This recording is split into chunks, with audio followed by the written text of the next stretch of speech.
Capítulo 64. Algunos dicen que cuando todo colapse, aparecerá. Otros aseguran que ya está entre nosotros, pero nadie lo reconoce. Y unos pocos se animan a pensar que no vendrá nunca, porque su llegada implicaría el fin de algo que muchos aún no están dispuestos a soltar. Pero, ¿qué significa colapsar en este mundo anestesiado? ¿Significa ver gente en la calle pidiendo comida? ¿Ver padres sin trabajo, hijos sin escuela, ancianos sin atención, madres sin tiempo, maestros sin vocación, jueces sin alma, políticos sin vergüenza?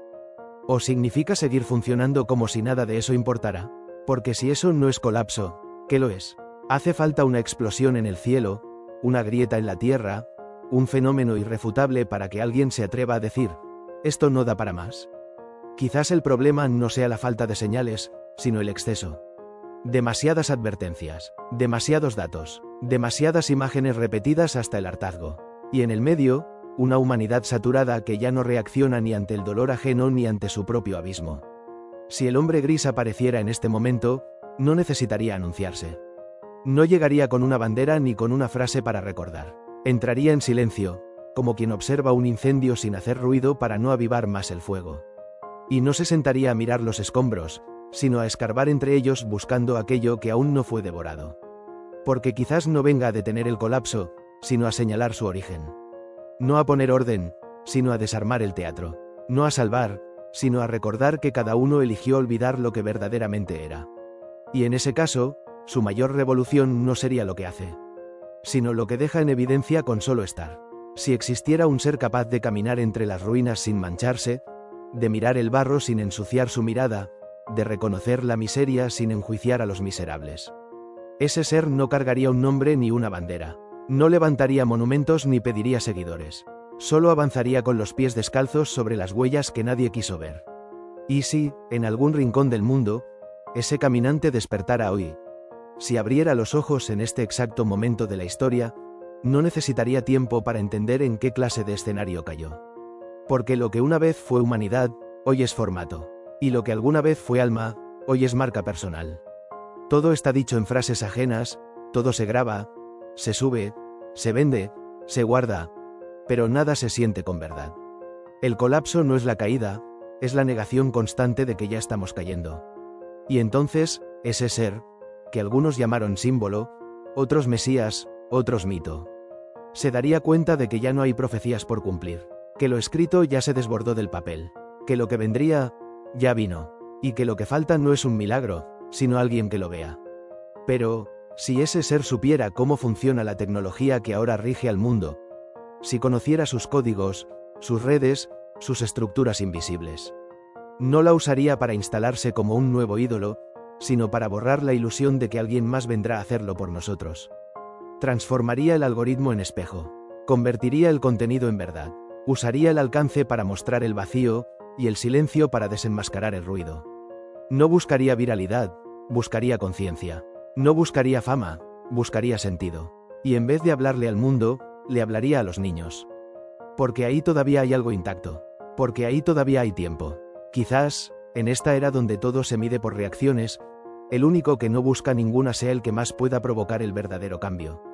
Y eso, en un mundo colapsado, ya no sería una esperanza. Sería una amenaza para todo lo que vive del colapso. Cuando un sistema se derrumba, no siempre hace ruido. A veces cae en silencio, como quien se duerme sin notar que ya no está respirando. Y quizás eso es lo más inquietante de todo. No el colapso, sino la costumbre de vivir colapsados sin reconocerlo. Hoy la vida sigue, pero no despierta. Las pantallas parpadean, pero los ojos ya no miran. La economía se mueve, pero nadie se pregunta hacia dónde. Y entre tantas distracciones, el alma, la que aún queda, se deshilacha en cada gesto automático. La tesis no se escribe para anticipar un final. Se escribe porque el final ya empezó, y casi nadie quiere saberlo. Se escribe como quien deja marcas en la arena, esperando que alguien, algún día, camine en dirección contraria a la corriente.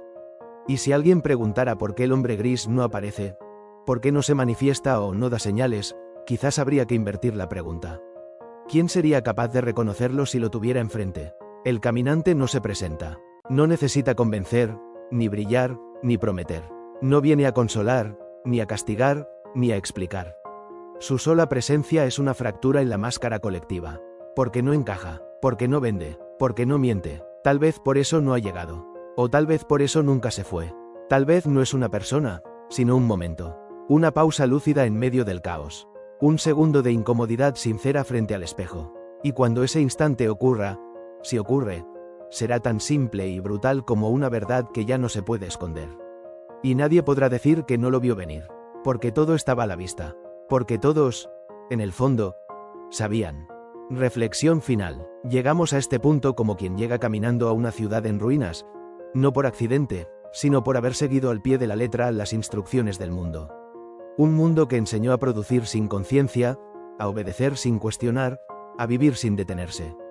No fue un castigo, fue una acumulación de gestos omitidos, de verdades disfrazadas, de padres que repitieron sin pensar, de hijos que heredaron cadenas en lugar de preguntas. Y así, generación tras generación, nos volvimos expertos en construir muros para no vernos, en crear dioses que absuelvan lo que no queremos asumir, en aplaudir líderes que nos eviten el esfuerzo de liderarnos. Por eso, cuando alguien dice que el hombre gris debería aparecer, se vuelve necesario preguntar: ¿y vos estás preparado para verlo? ¿Estás dispuesto a mirarte sin filtros si él te muestra quién sos? ¿Podés aceptar que, si él viniera, no vendría a salvarte, sino a ponerte frente a tus propias decisiones? La tesis no busca la llegada de un salvador. No idolatra figuras, ni espera héroes. Lo que propone es mucho más desafiante. Que cada uno, en silencio, sin testigos, decida ser lo que dice esperar. Que el gris deje de ser un color intermedio entre el blanco y el negro, y se vuelva un terreno fértil donde se mezclen la humildad y la acción. Donde ya no importe tanto tener razón, sino vivir en coherencia. Y quizás, solo quizás, el hombre gris ya estuvo acá. En vos, en mí, en cada gesto invisible que alguien hizo cuando nadie miraba. En cada niño que resistió al adoctrinamiento. En cada madre que cayó para no perpetuar. En cada padre que se animó a abrazar sin repetir la distancia heredada. Tal vez nunca se trató de un personaje. Tal vez era una elección. Un código de vida. Una postura frente al colapso. Una forma de decir, no más, sin levantar la voz, pero dejando huellas que, con el tiempo, otros seguirán. Y si algún día alguien encuentra esta tesis, en una carpeta perdida, en un archivo olvidado, y siente que algo dentro suyo se acomoda, entonces habrá valido la pena. Porque el verdadero cambio no necesita aplausos, solo necesita que alguien se atreva a ver. Y ver, en estos tiempos, es ya una forma de revolución.